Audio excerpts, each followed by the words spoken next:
Allô? Allô? Oui, docteur. Oui, bonjour. ñu ngi lay nuyu. waaw maa ngi leen di fay. mbaa yaa ngi ci jàmm. alhamdulilah. Docteur noo dundee ak corona beeg situation bi ñu joxe lim gi di gën a yokku cas communautaire yi tamit mu ngi fi naam sax ñi ci am wér-gu-yaram it takku na lool la moo ci sa xalaat. waaw dañu nuyu rek doomu Sénégal yi ñu déglu biir réew mi ak ci bitim réew. li ñu gis rek comme ni nga ko waxee évolution la. évolution bi nag phase bi ñu nekk dafay phase bu am solo muy phase bi nga xam ne mooy phase exponentielle bi mooy phase bi nga xam ne wàllante bi dafay bëri parce que su ñu jëlee pandémie c'est-à-dire loo xam ne mbas mi li ñuy wax du tàmbalewul Sénégal ngi tàmbali Chine dem Europe dem États-Unis dugg Afrique donc xam nañ à peu près naka lay mode d'emploi naka lay yëngoo ci benn su duggee si réew dafay tàmbali nga gis ay cas benn cas après juróomi cas fukki cas après mu yokk ba gis ngeen la dernière fois yegsi na ba téeméeri cas li ci ëpp solo tey jii nii mooy ban méthode de travail la état du Sénégal jël ak comité bi nga xam ne moom mooy yore mbirum gestion épidémie pandémie comité bi nag bu ngeen ko gisee am na ay yu am solo yu am chaque fois bu amee situation tey jii nii am na lenn lu ci bees dinaa ci ñëw léegi bu ngeen ko gisee à un moment donné dañ ñëwoon képp koo xam ne gis nañ la dañ lay hospitaliser. testé nañ la positif au PCR dañ lay hospitaliser bu ñu lay hospitaliser ba pare. ñu topp la xool également ñi nga xam ne ñoom nga dajeel ñoom nga dëkkal et cetera ñi nga xam ne ay cas contact lañ ñoo xam ne xalaat nañ ne yow jege nga leen kon xëy na mën nga leen wàll mbir mi donc cas contact yooyu tamit bëri. donc bu ngeen gisee tey jii nii peut-être ay junne cas contact tey ñu ngi fii di ba pare ministère bi di leen suivre. leneen li tamit lu am solo. mooy li ñu yokk loolu ponk bu am solo la mooy li ñu yokk nombre de tests bi. xam nga boo daan testé fukk di am benn ngay testé téeméer di nga xalaat ne di nga am fukk yoo xam ne ñoom ñoo koy am. booy testé nag ba yegg ci ay junne test ngay xalaat ne di ngay xaw a am à peu près téeméer yoo xam ne di nga ko gis. donc tey jii nii yegsi nañ ba nombre boobu bu ngeen gisee tey xëy na dépassé nañ ak junney test ak lu teg. donc loolu lu am solo la maintenant période bi nga xam ne moom lañ doon yokk test yi ngay gis cas yi di gën a yokku période boobu buñ ko xaymaa tey def na fukki fan ak ñett ak ba dem fukki fan ak ñeent. donc période boobu ñi nga xam ne ñoom lañ doon hospitalisé bu ñu bëree noonu moom moo tax période fi mu ne nii ñuy commencé gis nag ñoo xam ne dañu wér ñu bëri ñuy wér parce que def nañ 14 jours d'hospitalisation mooy période boobu nga xam ne ñoom professeur Seydi et ses équipes ñu ngi leen di traité leen comme ni ñu ko waxee hydroxychloroquine azithromycine ak yeneen yi nga xam ne ñoom leen di traité donc moo tax nga gis nombre de guéris yi commencé bëri te tey jii nii bu ñu ko xaymaa gis ngeen pour la première fois après bi ñu gisee nombre bi di bëri ñi nga xam ne ñoom ñoo wér ñoo ëpp ñi nga xam ne tey jii nii ñoom la ñu gis comme cas te bu ñu jëlee ñi wér mat 69 ñu gis comme cas nekk 59 loolu ça veut dire courbe bi espère nañ ne période bi courbe mi ngi commencé ñiy wër commencé ëpp ñi nga xam ne ñoom ñooy feebar loolu nag du toog rek continuer comme ça balaa muy continuer il faut que population yi continuer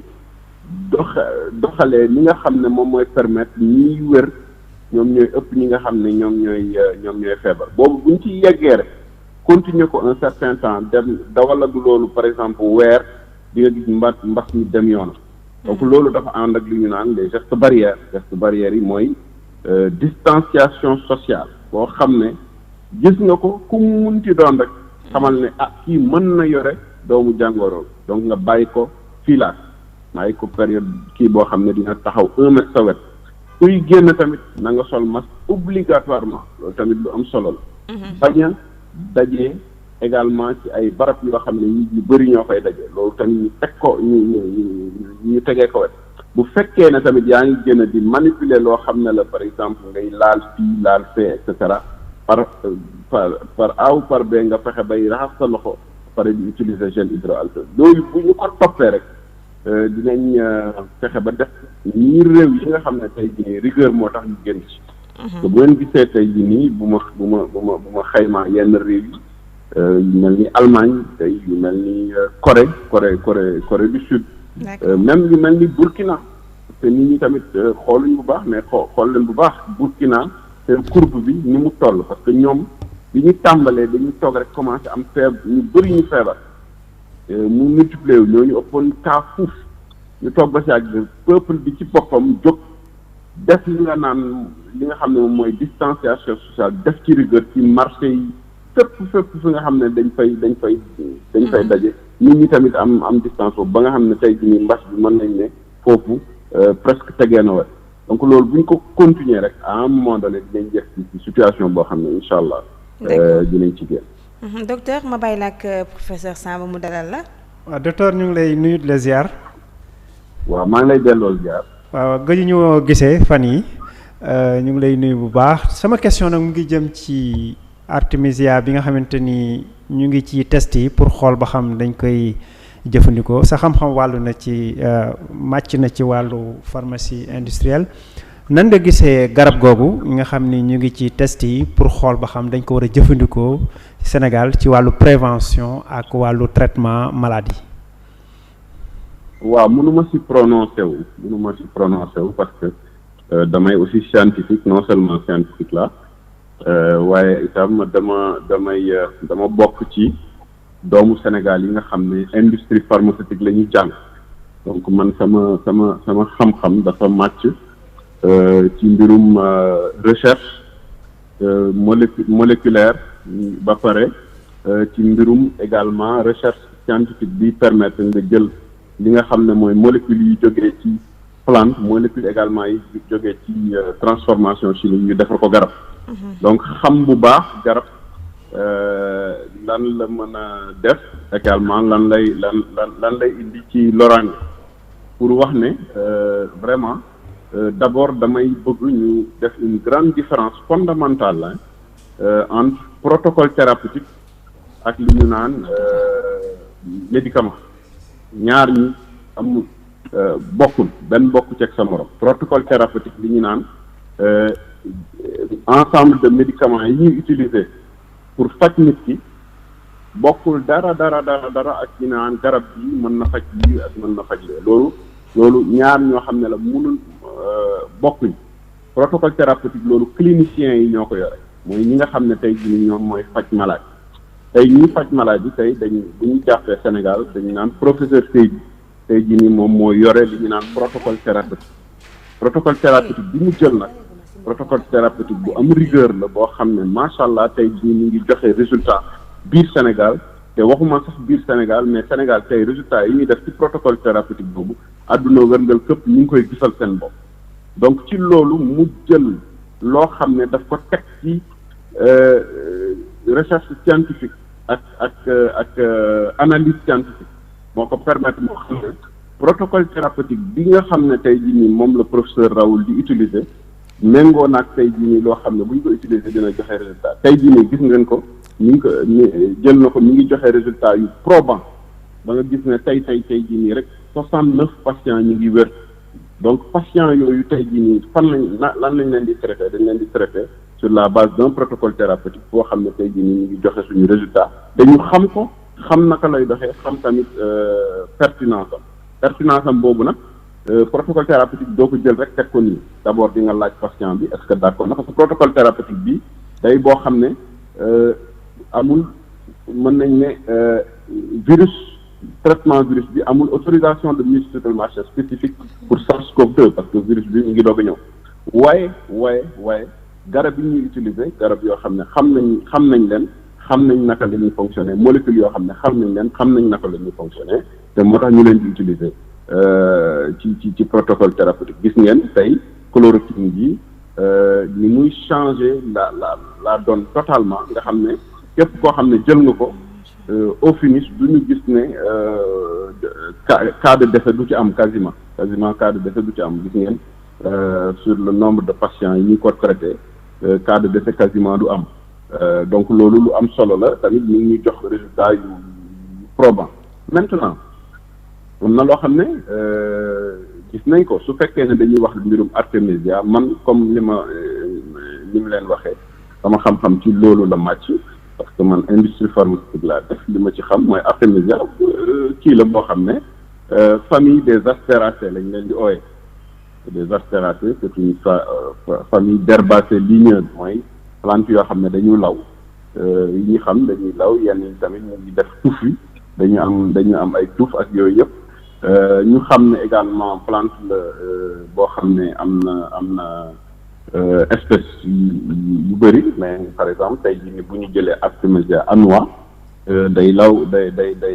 law fii ci Sénégal ci biir molécule bi am na sax ci biir garab boobu am na molécule bu ñu xam bu baax mu ngi ci officine pharmacie muy boo xam ne dañ koy utiliser pour paludisme muy artémisinine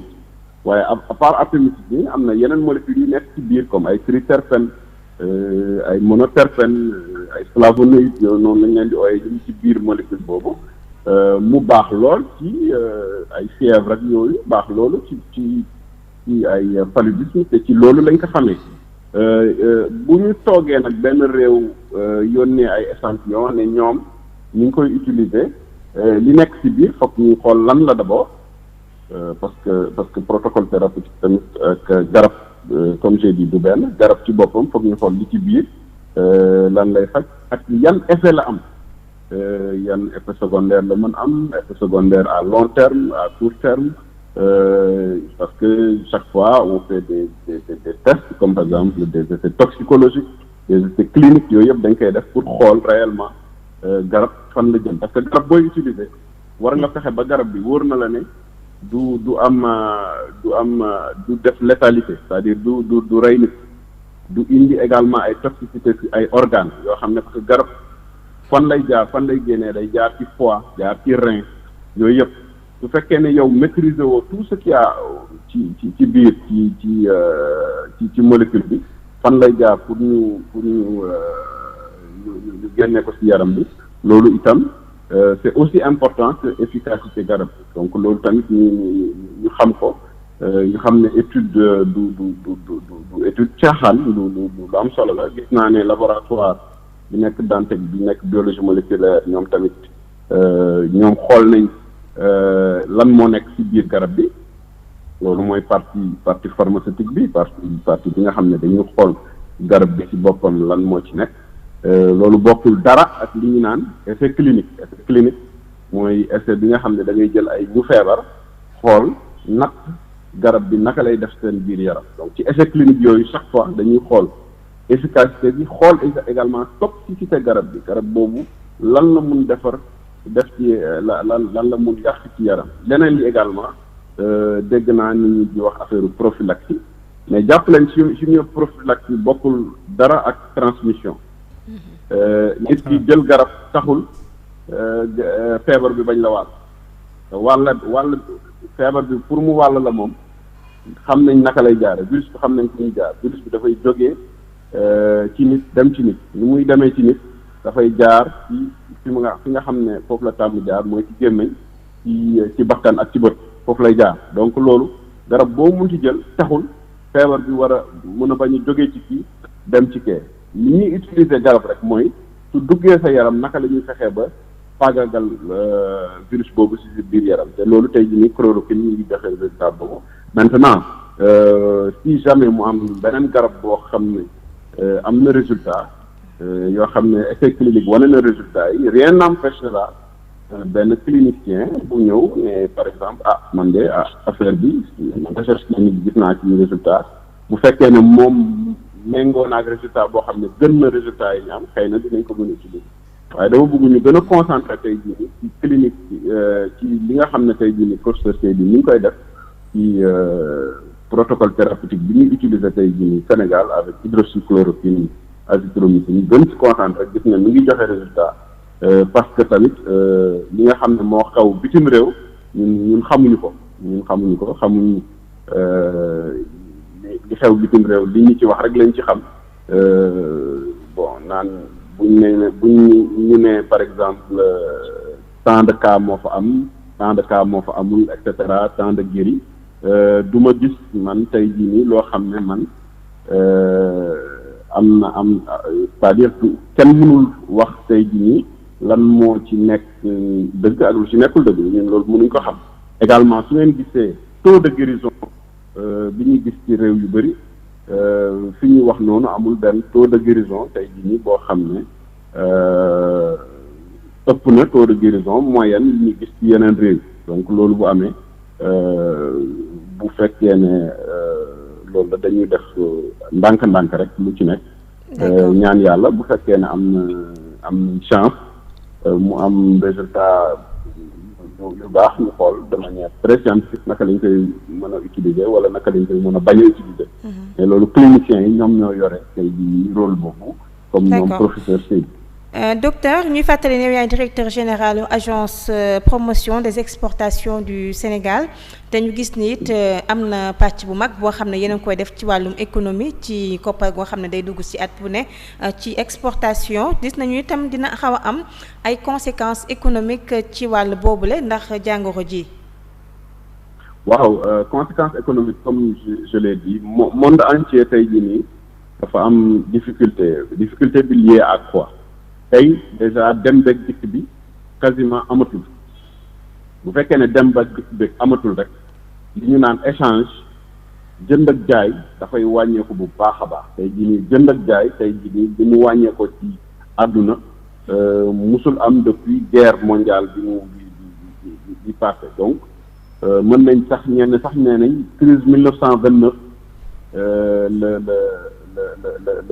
la gëj a am. parce que bu ñuy xool boo ko xaymaa guerre mondiale sax amoon dara mais crise 1929 bi moo gënoon doy waar sax yi xewoon ci guerre mondiale bi 39-45 donc ñu jàpp ne que dem beeg bi wàññeeku na koom-koom mi ngi wàcceeku bu baax ci réew yëpp donc loolu dafay loo xam ne day gàllankoor tey jii mbirum exportation ñaareel bi ñu jàpp également que li daan tax tey jii nii lu ëpp exportation bi Sénégal bi yokku ba yegg ci record bi ñu am l'année dernière mu 1985 milliards d'exportation bu ñu ko xaymaa presque quasiment ñaari junne milliards Sénégal jël na ko fii yóbbu ko bitim réew comme dugg ci biir réew mi ci ay devises avec une croissance de presque 19%, 18,9% de croissance. loolu lan moo ko daan indi mooy foire yi ak salon yi ak exposition yi nga xam ne ASEPEX dafa daan yóbbu entreprise sénégalaise tey jii nii foire amatul salon amatul exposition amatul donc amatuñ tey possibilité jël entreprise sénégalaise yóbbu leen ñu daje jëndkat yi pour mën leen tamit signer ay contrat pour jaay donc loolu xam ngeen ne bu baax naturellement dina am impact ci exportation premier impact tey jii nii mooy amatul quasiment échange. Deuxième impact bu ngeen xool aussi bien fret bi que li ñu daan yónnee par bateau même boo amee sax contrat bu yàgg nga war ko respecter loolu tamit dina poser problème donc yooyu yëpp tey jii nii dafay ay difficulté yoo xam ne entreprise yi am nañ ko entreprise yi nag état mi ngi leen di dimbali tey jii nii bu ñu jëlee ay filières bu ma jëlee tey Darkase muy Anacarde bi nga xam ne dañ ko daan exporter état bi à travers la direction de l'entrepreneuriat dugal na tamit xaalis ci secteur boobu pour sauver campagne bi ci mango tamit état dina dugal xaalisam pour sauver campagne bi campagne yi nga xam ne ñooy daw fi mu ne ni campagne arachidière exportation bi même chose donc chaque fois état dafay renflouer secteur bi pour dimbale leen artisans yi tamit ñu ngi leen di jéem a xool naka lañ leen réorienter ñi nga xam ne tey jii nii ñoo nekkoon ci mbirum ñaw ñu ngi leen di réorienter pour naka la ñu mën a produire de plus en plus li ñu naan masque barrière yi masque yi nga xam ne tey jii nii sur le plan textile moo mun tax koo xam ne tey jii nii dafa daan ñëw yére muy ñëw ay masque ak yooyu yëpp tey jii nii état mi ngi ciy yëngu di ci liggéey pour appuyer entreprise yi ak ASEPEX ak yeneen structures yi pour jéem a leen appuyer au maximum mais crise bi moom kenn mënu ñàkk am la crise elle sera incontournable comme ni crise bi amee au niveau mondial. Docteur si cadre boobu Ngoné démb gis naa ay chiffres yu direction de prévision des études économiques mu wax ni am na baisse de 111,8 milliards des exportations environ 42,8%. Est-ce que partagé nga chiffres yooyu. allo waaw docteur. waaw ma ne démb gis naa au niveau de la DPE ñu ne am na baisse de 118 milliards environ des exportations soit 42,8%. ma ne est-ce que partagé nga chiffres yooyu. c'est-à-dire que fi mu ne nii pour les exportations ce qu'il faut savoir rek bu ñu dugg tout de suite sur les chiffres